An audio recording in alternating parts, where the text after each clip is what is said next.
There is major backstage heat between Andrade and Sammy Guevara. An AEW talent has responded to this latest Twitter incident, and multiple gimmick matches have been added to NXT Halloween Havoc. It's all in the wrestling news right now. More Twitter fighting, more Twitter fighting. Why can't we be friends? Why can't we be friends? Why can't we be friends? Why can't we just be pals? Because there is major heat, more major heat in AEW. It certainly seems anyway, between Andrade, El Idolo, and Sammy Guevara.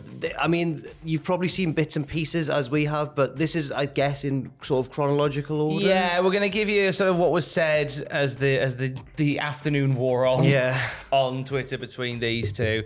So it all began with the interview we talked about yesterday with Mas Lucha. Andrade revealing that Sammy Guevara had been upset with him for hitting him too hard. Andrade seemed to sort of scoff at this complaint by Guevara, but sort of gave the impression that it had been resolved with words and no more had been said. Sammy Guevara put out a tweet later that day, and erroneously, erroneously in the video yesterday, we thought this was a tweet aimed at somebody else. Because it's AEW. Because it's and AEW. It's open season. It really is. They're falling out in lumps. But no, Sammy said, you are a jobber, a favor hire. Be grateful. B word. You can say that one. It's so difficult to say. I don't know. We don't want to get shut down by YouTube. This is our job. Be grateful, you nasty man. You female dog. You female dog, yes, of course. Andrade responded to this and said, I said it to your face. If you had a problem with me and you said nothing, I won't beat your ass because I'm a professional. Don't be scared. No. When I say something, I name names, and I'm not scared to get fired. Seems like he wants to kind of get fired. Kind of getting the idea that he wants to get fired, and then put hashtag Sammy at the end, just in case. Name names. You're naming names. Sammy quote retweeted this and said, you didn't say S word to me, you liar, but here's some truth, you ungrateful P-word. You would be jobless if it wasn't for your father-in-law. Now, I dispute that. I think Andrade is good. I dispute that strongly. But if it wasn't for your father-in-law, which is, of course, Ric Flair, are you really mad at me or mad at yourself for failing to get over for a second time? Just go back to WWE like we all know you want to do and flip off. I've edited a couple of the words there. Didn't say flip. Andrade did reply to this saying, okay, I'm a liar. Laughing emoji. I'm glad the emojis got involved. It took too long for me. Yeah, it eased the tension somewhat. See you on Wednesday, which I believe is, it should be see you next Tuesday. English isn't his first language. Fair. I'll tell you to your face again, and nothing you say that you do not have any problem. Yeah, okay, I kind of get what he means. Like, nothing you say that you do not have. So basically, if you've got nothing to say, well, I'll say to your face, and if you've got some, we'll straighten it out then in person. Face to face, man to man with Dean Lerner. Mano a mano. Get it done. A short while later, a little bit was added to this. Preston Vance, number 10, is having a fight with him with Andrade on Rampage Mask on versus Friday. Career. That's it. Yes. The Brody Lee mask versus the AEW career of Andrade. In character bit of tweetage from 10, and Andrade replied to this with a quote tweet saying, I hope to be able to arrive on Friday, hinting that he might not make it to Rampage, maybe suspended, maybe fired, maybe just not turning up. I feel sorry for Preston Vance here because he's trying to get things back on track with the storylines and the characters and the wrestling. But it's all a storyline, Jack. Don't you get it? This is all us being worked again, isn't it? I always hesitate with Twitter beef, and I do wonder, are they trying to engineer a feud for themselves? But in this case, it seems to be like legitimate reasons behind it, like accusing each other of hitting too hard in the ring and stuff like that. And it's one thing to say, oh no, you don't get it. They're using Twitter to, as you say, engineer an organic storyline. Yeah, Didn't Sammy Guevara do that with Eddie Kingston 10 minutes ago? Can we not still work? Was that not the storyline we were working on? Oh, that's finished. They had one match. Oh, this is another storyline now, is it? Do you know what? Some people do still believe in good old-fashioned kayfabe, Tom, and as we all know, one of them is Tony Khan, who talked about Andrade on My Mom's Basement, saying Andrade is a terrible guy. This is in kayfabe. In kayfabe, all right? We're reading the quote, and it's in kayfabe. If Andrade loses the match, he would leave AEW forever. And frankly, the way things have gone with Andrade and the way things have carried on, I think a lot of people might not mind that. But it'll be an interesting situation to follow. So that was Tony doing similar to what Preston Vance was doing, trying to hype the actual booked match they've got here, not the one that we all now really want to see, which is Andrade versus Sammy Guevara. I think they're both at fault here, Tom. Andrade and Sammy. Because I think Andrade's mentality is a little bit old school for me, personally. I'm not a wrestler, so I don't know. But the way he's saying, like, you hit too hard in the ring, and then Andrade's saying, like, well, just hit me harder back, and that in the original interview. I'm like, well, I can't hit very hard, so that wouldn't work for me. But then Sammy, on the other hand, seems to have been maybe talking about it behind his back rather than discussing it to his face in a more professional manner. So, I'm just sick of it. I'm just sick of it. And do you know what? And I saw a few people get onto Adam Pacitti for saying that he's tired of the whinging and going, oh, you were fine when it was WWE stars whinging, because of course everything has to be WWE versus AEW. Here's the thing with this, right? It's all I see is this, and this isn't wrestling reporters. This isn't Sean Ross Sapp going, I've discovered some heat between these two.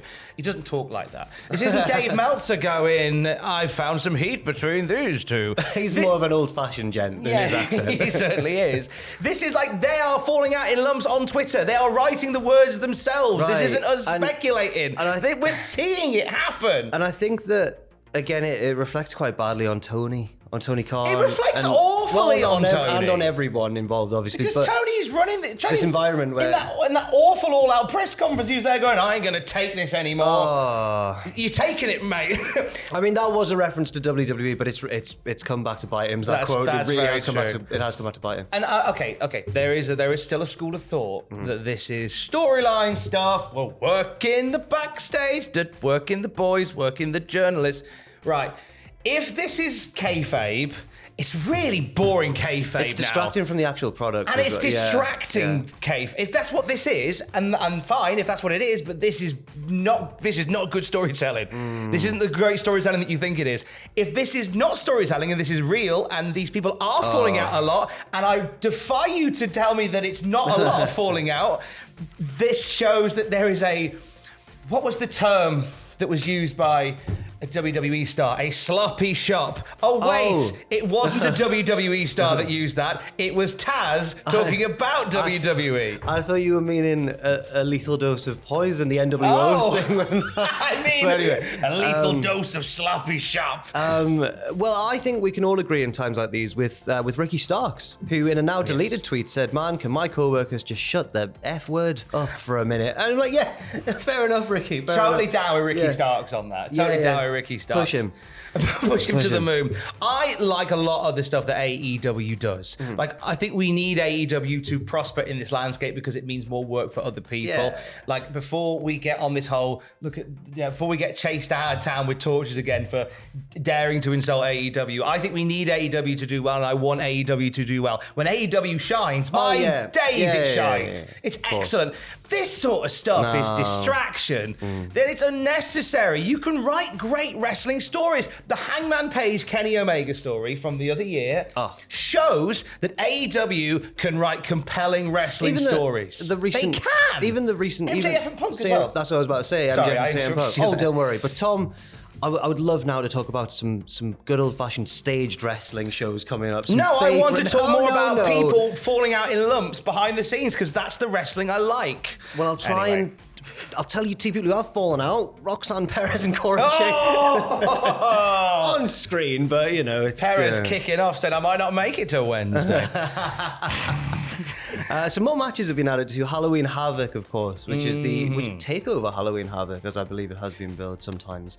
Are they calling it Takeover again? I think they might be, or at least it was being advertised as that. I don't know if they've gone back on that now, maybe. But anyway, there've been matches added to it. Roxanne Perez will meet Cora Jade in a Weapons Wild match, which is a match that was chosen by the good old-fashioned Spin the Wheel, Make the Deal. It was probably the most boring match option you could have had on Spin the Wheel, Make the Deal. But there's enough of a feud going into this one that I'm still intrigued to see what happens. I'm with Grayson Waller. I wanted a coal miner's glove match. He was so pumped for a coal miner's glove when he spun that wheel and made that deal. But yeah, they'll have a good knockdown drag out anyway. I think so. A bit more interesting. Julius Creed and Damon Kemp will also compete in an ambulance match. Stipulations all over the shop, with the added stipulation that if Julius wins, then his brother Brutus Creed gets another match with Damon Kemp, who recently... no, he didn't beat him. He deliberately lost via DQ and hit him with a chair, I think, because Damon Kemp doesn't care. But if Kemp wins, then Brutus is gone from NXT. Now, I can't work out which way. They could go either way with that. I mean, out of the two, do you see one over the other having more main roster prospect, or is it bringing them both up the together? Creeds? Yeah. I think initially you've got to have them as a team. But everyone's pointed out one of them's called Julius and one's called Brutus. They're going to turn on each other. Yeah. Matthew loves pointing that out. Yeah. But for now, I think it's far too early in their run. And they're a really good tag team as well, so I don't want to see them break up. So I think I'd rather see Brutus get this rematch, but I always thought it was Julius out of the two who had more personal beef with Damon Kemp. I don't know. I'm interested to see where it goes. Anyway. Not since Survivor Series 2001 have I been so excited to see Creed involved in WWE.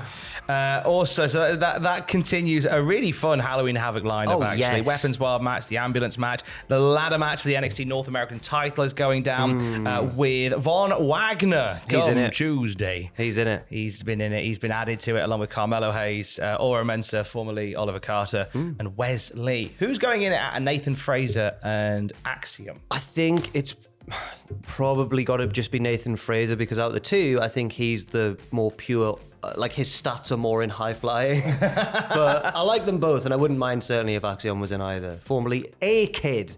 What? I know. Friends of A-Kid. Yeah. Whoever, I think, the flippiest of those two will enter the flippy friendly ladder match. Yes, I think so. And then the main event for the NXT title, Bron Breakker continues his one-man destruction of the entire NXT UK division as he takes on Ilya Dragunov and JD McDonough.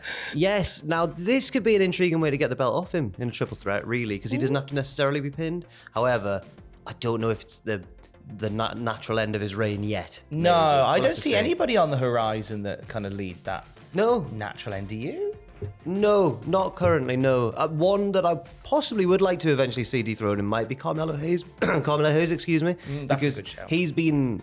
Well, he made himself the A-champ with the North American Championship, but maybe he doesn't need an NXT title reign. They already know how good he is. Get him on the main roster. I don't know. That's a nice little prospect. Maybe. One to ponder. Are you on Twitch tonight? I am on Twitch tonight with Owen Mawson, twitch.tv/Cultaholic. Last week, unfortunately, Twitch did its thing where it didn't work. And that's happened twice now on a Wednesday in Europe, where we are. Hopefully this week it works. And if so, then join us at 6 p.m. UK time. Cross all fingers for that twitch.tv/Cultaholic. And the latest wrestling news is waiting for you throughout the day at cultaholic.com. Stay safe and love you. Bye.